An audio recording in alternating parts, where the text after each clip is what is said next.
Namaku Restu. Kejadian ini terjadi 1 tahun yang lalu ketika aku menjadi panitia Karang Taruna di daerah rumahku. Aku menjabat sebagai koordinator lapangan. Saat itu kami membuat sebuah acara jalan malam kemerdekaan, di mana sebenarnya ini adalah program cerdas cermat. Namun kami kemas dengan acara jurit malam. Salah satu tugasku yaitu membuat rute perjalanan untuk para peserta nantinya. Perjalanannya sendiri akan dilakukan malam hari, dan dari sinilah kejadian buruk mulai menimpaku. Saat itu aku melakukan survei lapangan untuk dijadikan rute. Singkat cerita, kami sudah mendatangi beberapa titik untuk dijadikan pos, dan kami menggunakan lokasi sebuah pabrik bekas yang sudah tidak terpakai, yang berada tak jauh dari daerah rumahku.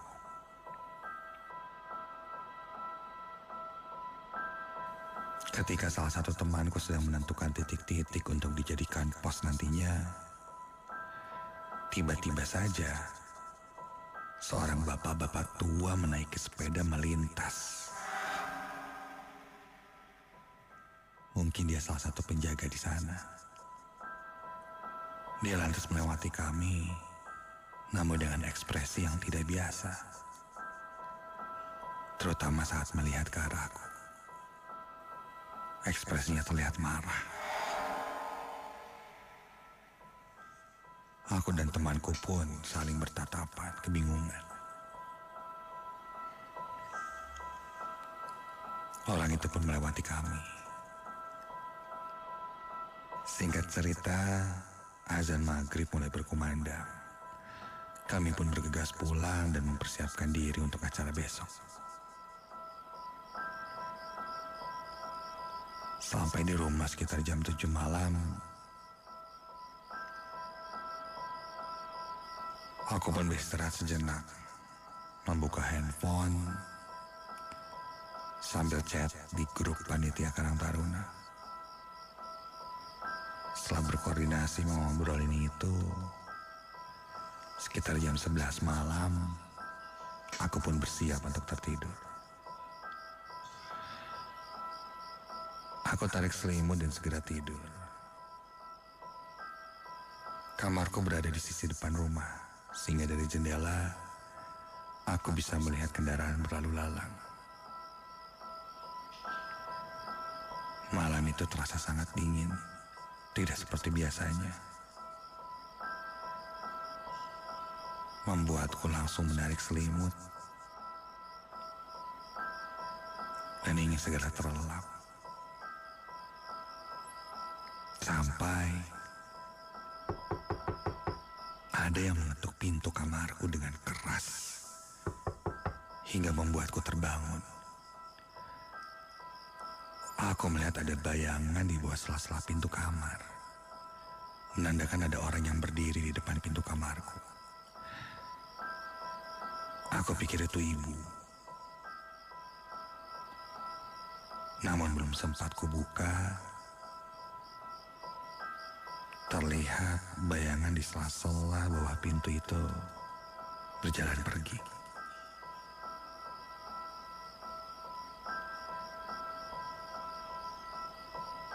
Aku tidak membuka pintu itu karena ketukannya sudah tidak ada dan sepertinya sudah pergi juga.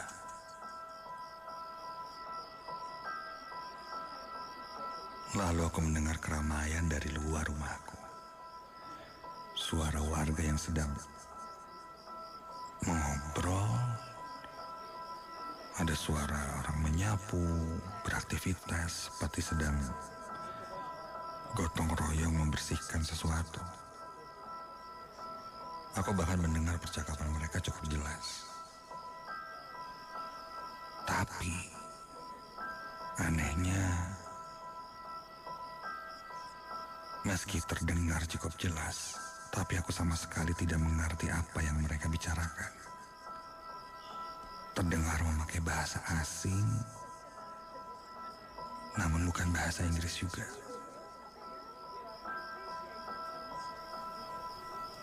Aku pun coba memastikannya.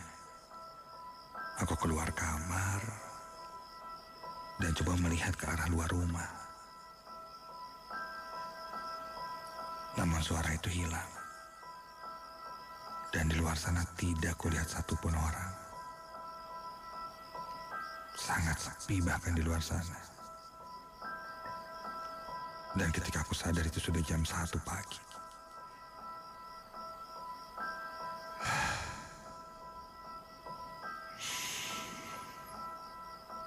Aku pun segera kembali ke kamar dan lanjut untuk tidur.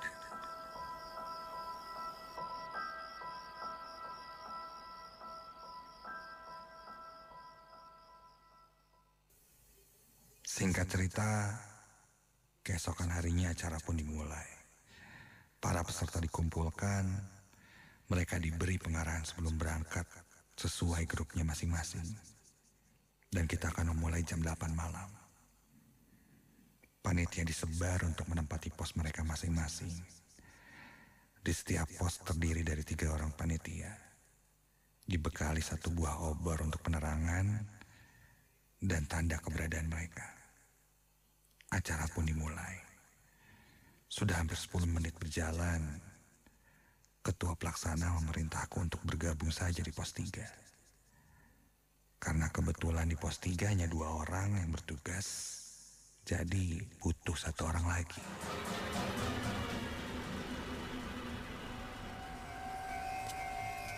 Aku pun mulai berjalan sendirian dengan dibekali sebuah senter untuk menuju ke pos itu. Karena aku sudah tahu rutenya, jadi tidak terlalu masalah bagiku. Sekelilingku sangat gelap. Tidak ada penerangan sama sekali. Hanya lampu senterku. Sampailah aku di pos 3. Namun kulihat hanya ada lampu obor saja yang menyala di pos itu. Tidak ada orang sama sekali. Pada kemana nih panitia pos 3? Kan seharusnya mereka udah ada di situ. Oi! Aku semakin mendekati ke pos 3 dan tidak ada siapa-siapa di sana. Apa belum nyampe gitu? Nggak mungkin deh. Acara kan udah mulai.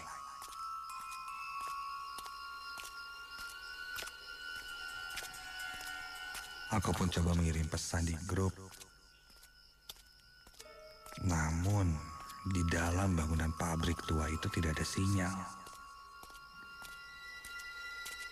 Woi, pos 3 pada di mana nih?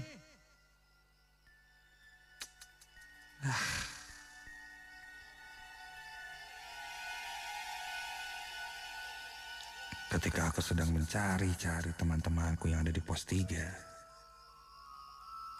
tiba-tiba ada yang mendorongku dengan kuat dari arah belakang. Terasa 2 buah telapak tangan mendorong punggungku sangat keras. Woi, siapa?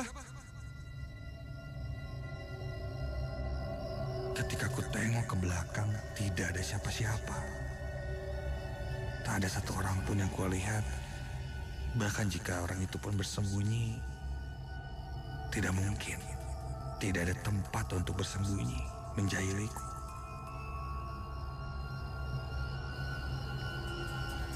Sampai dari kejauhan mulai terlihat ada 2 orang yang sedang jalan mendekati pos ini. Itu mereka.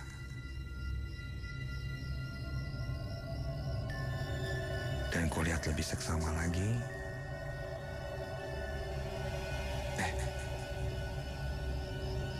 Yang terlihat bukan 2 orang saja.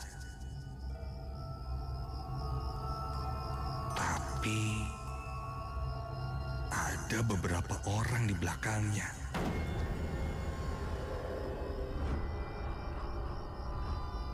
semakin dekat, semakin jelas terdengar suara derap langkah sepatu boots.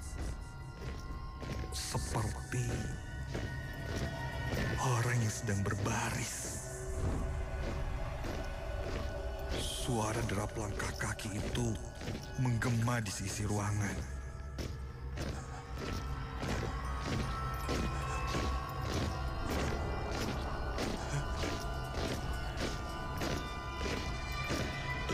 Aku coba sorotkan senter ke arah orang-orang itu. Astaga! Terlihat berjajar.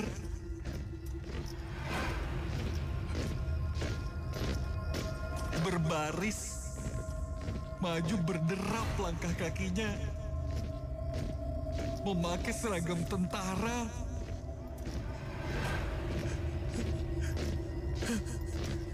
Namun pasukan yang berbaris itu semuanya berjalan tanpa kepala. Iya, jelas kulihat ada sosok tentara berbaris tanpa kepala yang mulai berjalan mendekatiku.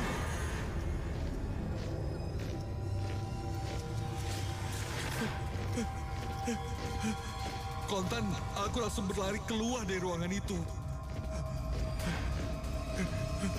Bulu kuduku berdiri merinding. Sampai ketika ku berlari, terasa lagi ada 2 buah tangan yang mendorongku hingga aku terjatuh tersungkur.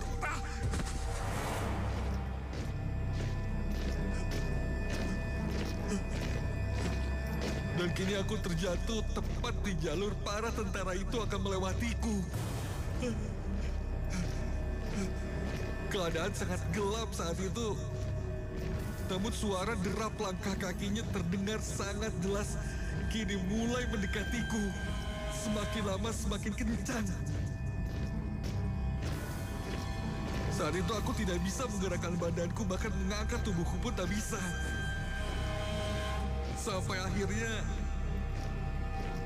terasa suara langkah kakinya tepat di depanku. Namun saking gelapnya saat itu aku tidak bisa melihat apapun. Dan kini terasa ada hawa dingin yang menerpa badanku terus-menerus. Disertai suara derap langkah kaki para tentara tanpa kepala itu. Dan suara pun terdengar semakin menjauh. Dan seketika itu juga tubuhku dapat digerakkan. Aku langsung berlari keluar dari pos itu.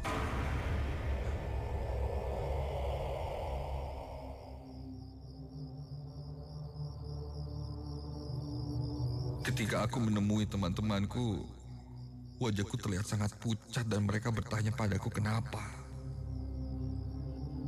Aku tidak langsung ceritakan kejadian yang kualami saat itu, agar acara tetap berjalan dengan lancar.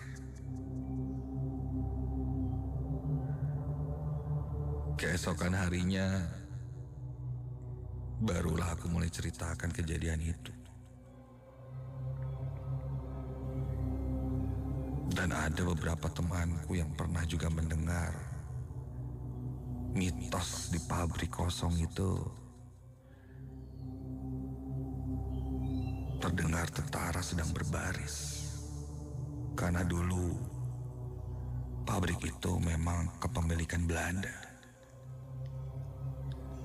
Dan konon terjadi pembantaian yang cukup mengerikan pada saat zaman penjajahan. Lebih tepatnya ketika Jepang masuk.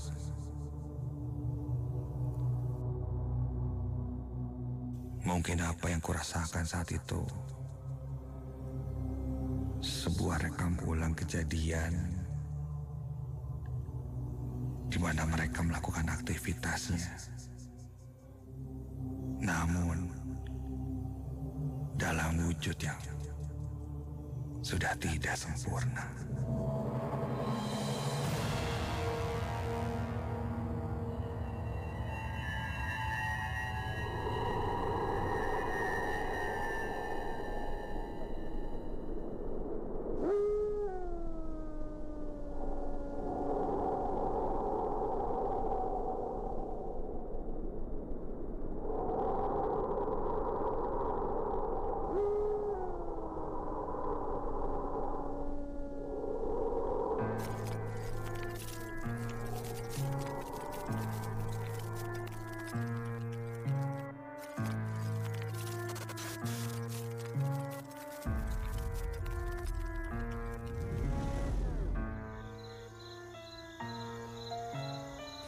Namaku Kirana.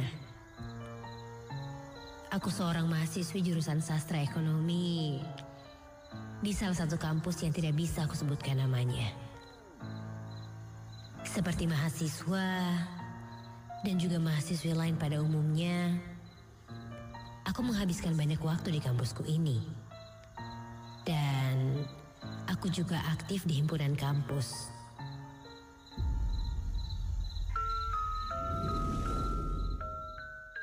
Aku adalah mahasiswi baru di sana. Dan temanku pun tidak begitu banyak. Ada satu sahabat yang dekat denganku. Dari masa ospek. Helen namanya. Jadi, aku kemana-mana pasti dengan dia. Saking seringnya di kampus, aku bahkan sampai sering lupa waktu. Jam 9 atau jam 10 malam, kadang aku baru pulang. Karena keasikan nongkrong di himpunan.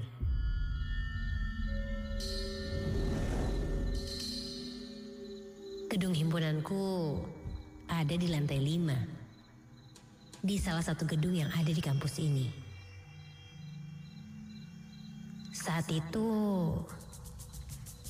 salah satu seniorku bercerita tentang gedung ini. Katanya, jika sudah malam sering terjadi keganjilan. Aku pun penasaran. Seniorku bilang, di salah satu lantai di gedung ini sering ada kegaduhan. Aku pun tertawa mendengarnya.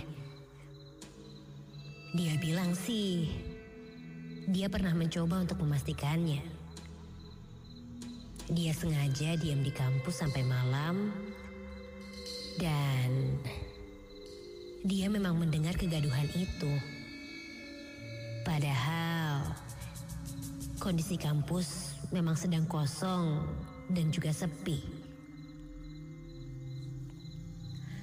Aku menanggapinya tidak terlalu serius. Sedangkan Helen sibuk dengan laporannya yang harus dikumpulkan besok. Kulihat jam sudah menunjukkan pukul 9 malam. Lalu seniorku pun pamit pulang. Sedangkan Helen masih serius mengetik di laptopnya. "Yuk Len, cabut yuk, udah malam nih, ngantuk gue," kataku. Helen menjawab, "Sebentar lagi ia akan beres." Aku pun duduk sambil memainkan handphoneku. Suasana sudah sepi. Ketika sadar, hanya tinggal kami berdua saja di gedung ini. Kulihat keluar gedung. Ternyata sudah gelap. Lampu-lampu pun sudah dimatikan. "Len, yuk ah. Buruan gue ngantuk nih." Akhirnya aku paksa Helen untuk pulang. Dengan muka kusutnya, dia pun mengiyakan. Kami mengunci ruang himpunan dan langsung menuruni tangga.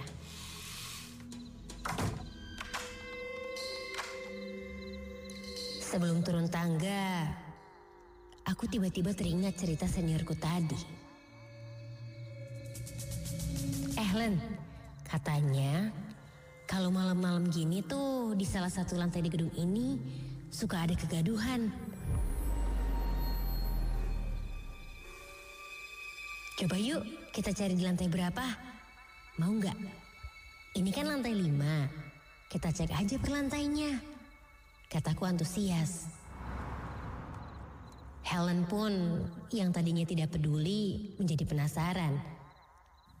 Kami pun mulai menuruni anak tangga dan mengecek per lantainya.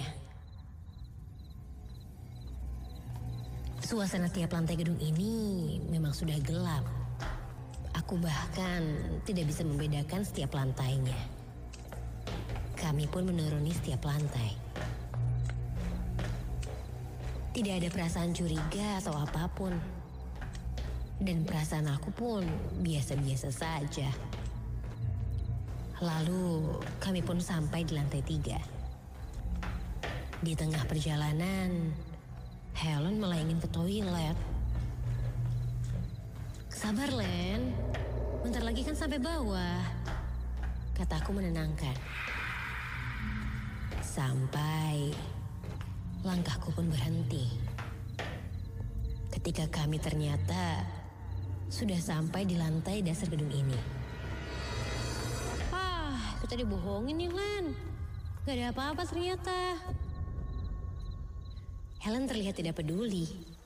Karena dia sudah tidak tahan ingin ke toilet. Helen pun berlari ke toilet. Kulihat Helen pun memasuki toilet. Dan aku sendiri masih terdiam di depan tangga. Sambil melihat sekitar yang kondisinya memang sudah sepi. Aku pun berjalan menyusul Helen ke toilet.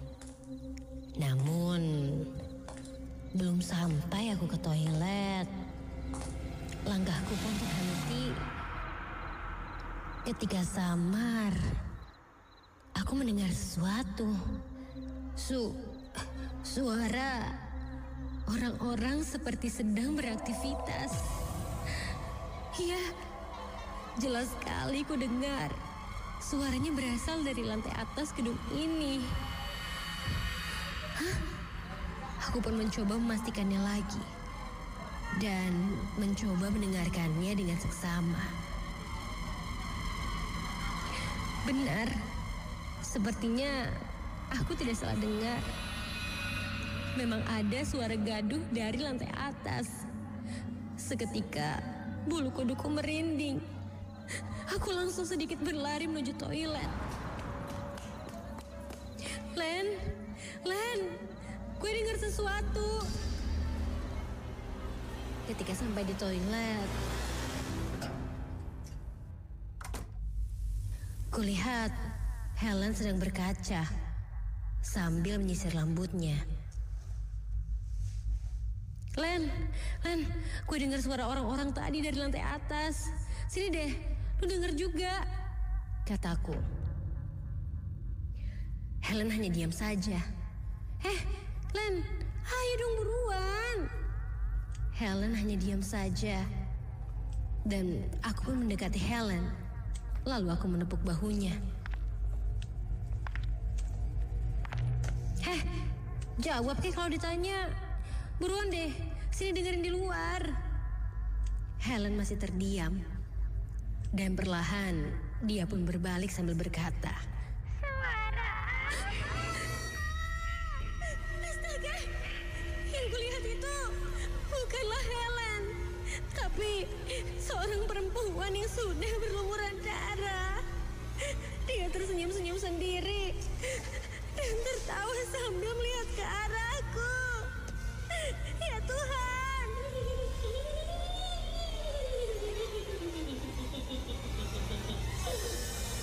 Aku terdiam kaku dan tidak bisa berkata apa-apa.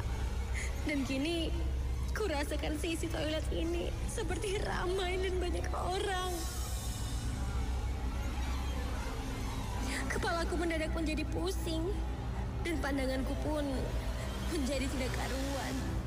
Sampai akhirnya aku mencoba meraba ke sekitar dan perlahan keluar dari toilet. Dan aku menabrak sesuatu.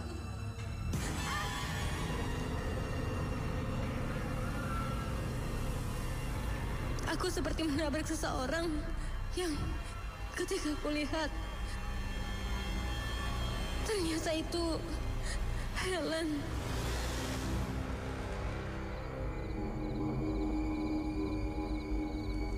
Seketika aku pun lemas. Aku menceritakan kejadian yang aku alami tadi kepada penjaga kampus. Dan dia bilang bahwa memang di gedung itu mitosnya sangat terkenal. Lantai 3-nya selalu ramai jika sudah masuk malam hari. Dan juga sering ada penampakan perempuan di toilet wanita.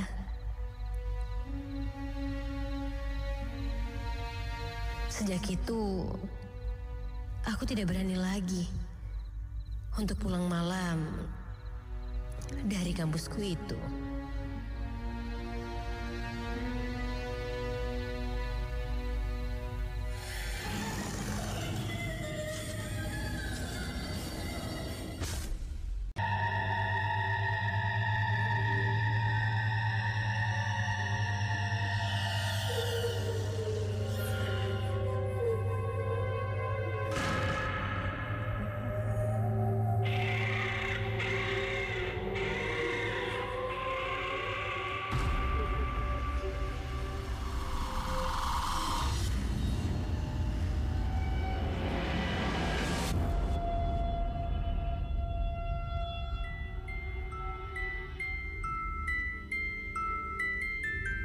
Kejadian ini terjadi beberapa tahun lalu ketika aku melaksanakan kegiatan Agustusan di tempat tinggalku. Setelah minggu kemarin ketika aku mendengarkan Nightmare Side, ada sebuah pengalaman seram ketika mendekor Agustusan. Aku pun jadi teringat pengalamanku dan mengirimkan cerita ini kepada tim Nightmare Side. Namaku Ali. Saat itu, aku baru saja lulus SMA dan masih menunggu waktu untuk kuliah. Selama itu bisa dibilang waktuku lumayan senggang. Kadang ku habiskan hanya nongkrong dengan teman-temanku, ataupun hanya berdiam diri di rumah. Sebenarnya, dengan anak-anak komplek, tempat tinggalku aku tidak terlalu dekat dan tidak banyak yang kenal. Sampai hari itu, ada beberapa orang datang dan mengajakku untuk bergabung membantu acara 17-an yang akan dilaksanakan di tempat tinggalku itu. Karena aku pikir saat itu pun aku sedang tidak ada kegiatan, akhirnya aku pun mengiyakan. Di komplekku itu memang bisa dibilang cukup individualistis. Jadi kadang satu rumah dengan rumah yang lainnya tidak terlalu dekat.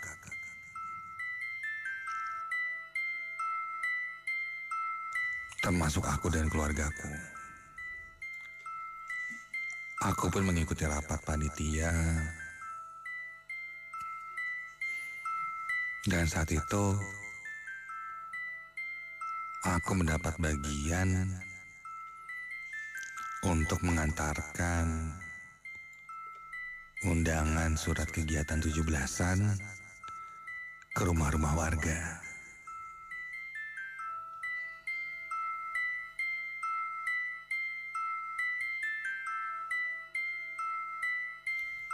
Setelah mencetak, memasukkan ke amplop, kurang lebih ada sekitar 20 surat undangan yang siap aku berikan kepada rumah-rumah yang sesuai dengan RT atau RW tempat kami akan melaksanakan kegiatan.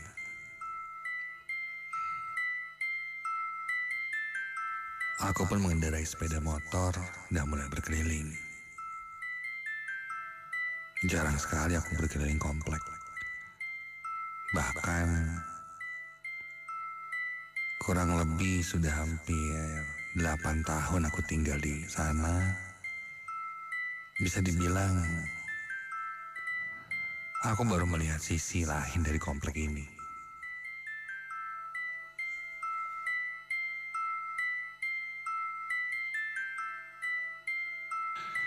Aku memulai dari rumah pertama hingga seterusnya.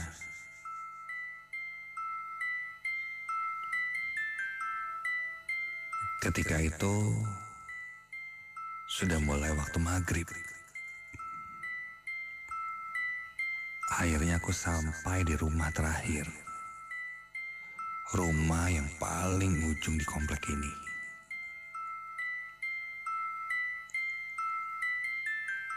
Rumahnya saat itu terlihat sangat tertutup, terdiri dari 2 lantai dengan pagar yang cukup tinggi. Aku coba mencari bel rumahnya, tidak ada. Lalu aku mengetuk-ketuk pagarnya, berharap ada orang yang keluar dari rumah itu. Punten, permisi, punten, permisi. Mana ya? Tidak ada tanggapan, tidak ada jawaban. Atau mungkin orangnya sedang tidak ada. Namun ketika ku lihat ke arah atas, di lantai 2 terdapat jendela. Dan ketika itu ku lihat ada seorang perempuan yang sedang berdiri mengintip dari balik gorden. Iya, perempuan itu menyibakkan sedikit gorden sehingga aku bisa melihatnya berdiri dari balik kaca jendela ruangan lantai 2 itu. Dia melihat ke arahku. Ketika mata kami saling bertatap, perempuan itu langsung menutup gordennya.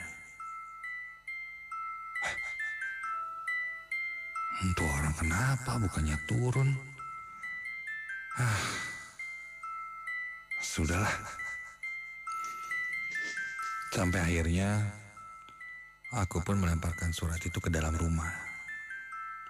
Berharap nanti jika sudah ada orangnya, ya mereka bisa membaca surat undangan itu. Setelah itu aku kembali ke motor dan bersiap pergi. Mengingat saat itu waktu sudah menjelang maghrib dan langit sudah mulai gelap.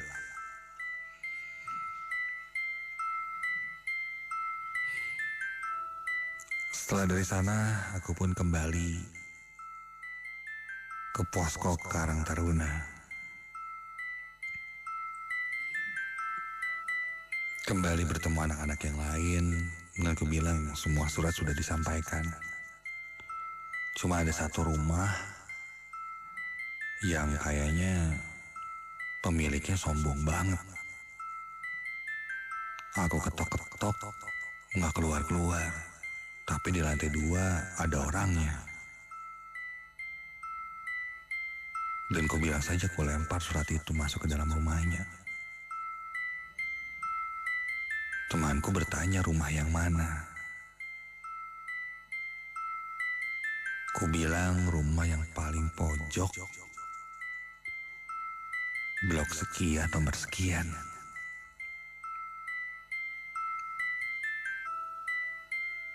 Salah satu temanku bilang, oh, rumahnya yang lantai 2, pagarnya tinggi itu kan, cat putih.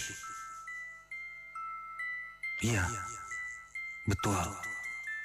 Rumah itu, kataku. Teman-temanku di Karang Taruna itu saling bertatap.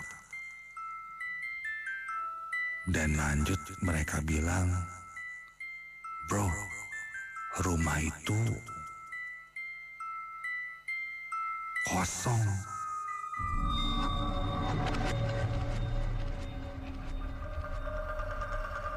Nggak ada yang tinggal di sana.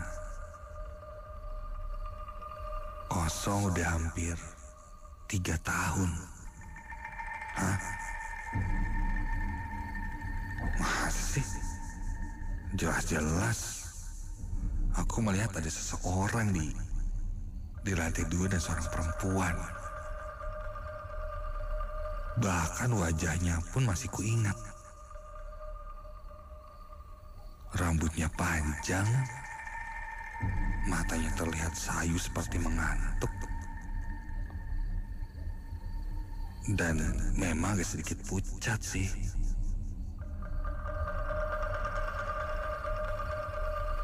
Masa sih kosong? Gak percaya.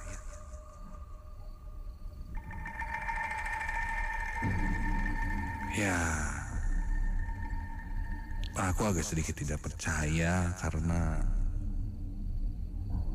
aku belum terlalu mengenal mereka. Ditambah mungkin mereka hanya menjahiliku saja. Sekitar jam 7 malam, kami pun kembali pulang ke rumah masing-masing setelah kegiatan hari itu selesai.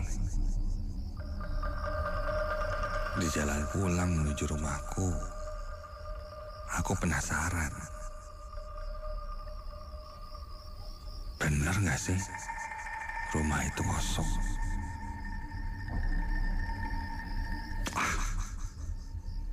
Mending cek aja lah.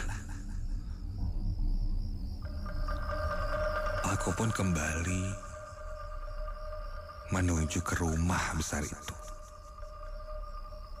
untuk memastikan bahwa rumah itu memang ada penghuninya.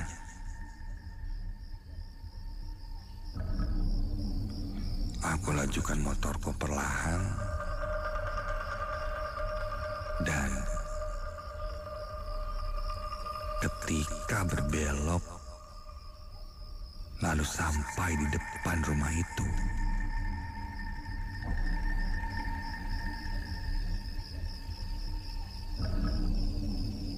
rumah itu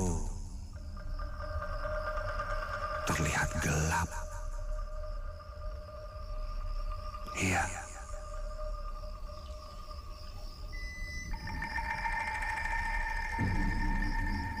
Gelap sekali. Tidak ada penerangan sedikit pun.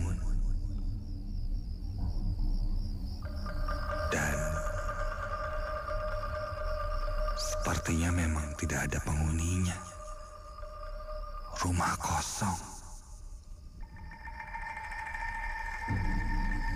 Aku menatap heran ke arah rumah itu. Tapi jelas ada orang kok. Atau jangan-jangan ada yang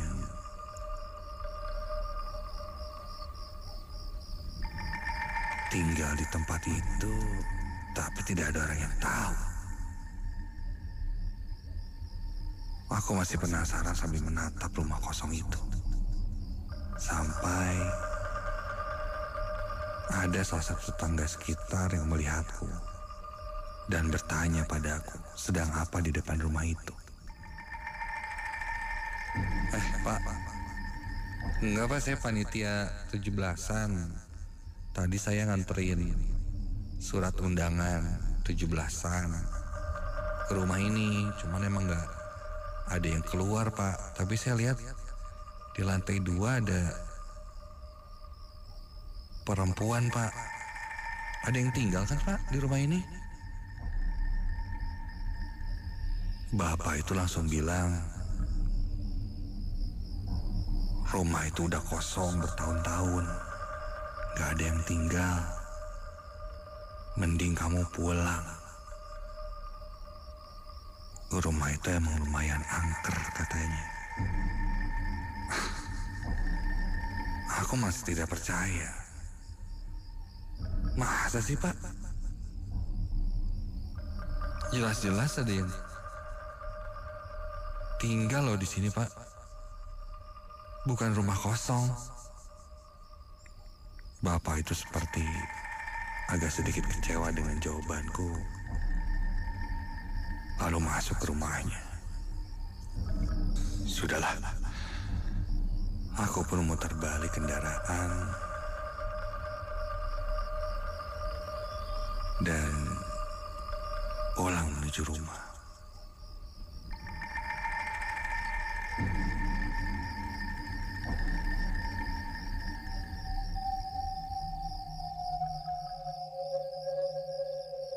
Sampai di rumah, di kamar aku masih kepikiran dengan rumah kosong itu. Dan wajah perempuan yang masih terekam jelas. Dari wajahnya dan perawakannya tidak terlihat seperti hantu. Ya, orang biasa saja. Cukup pusing memikirkannya. Aku pun nongkrong di depan rumah untuk mencari udara segar.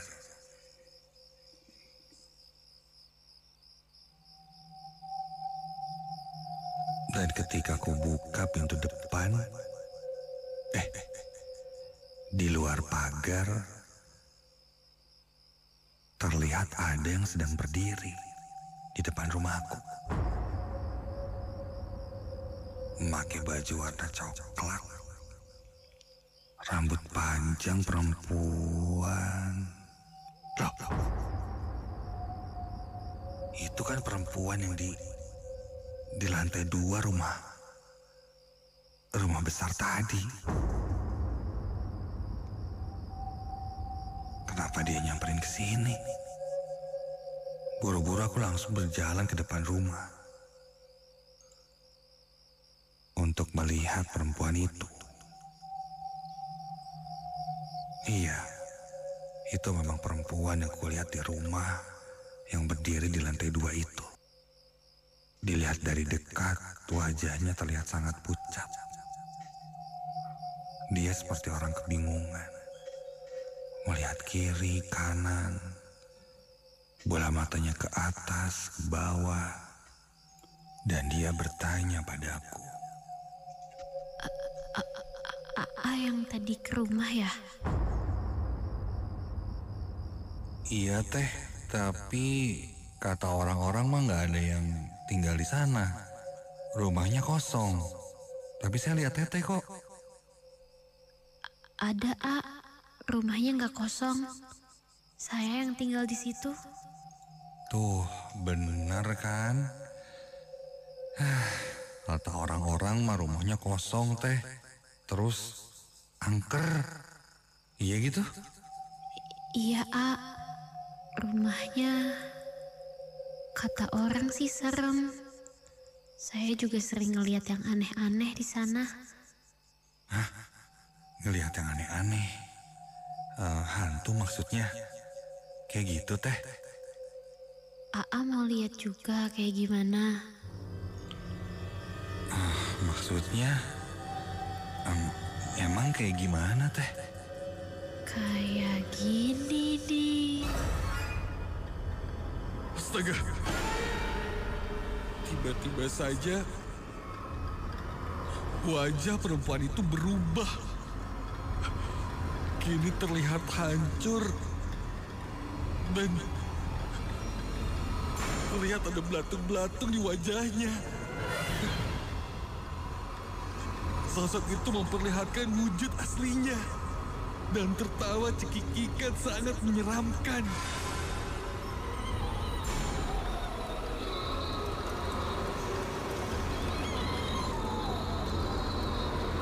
Kontan badanku terasa sangat lemas. Pandanganku mulai berkunang-kunang dan aku pun terjatuh tak sadarkan diri.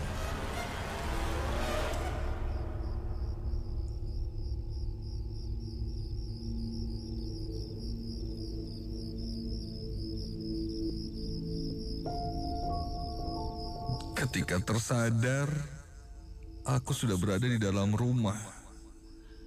Ada orang tua aku yang mengompresku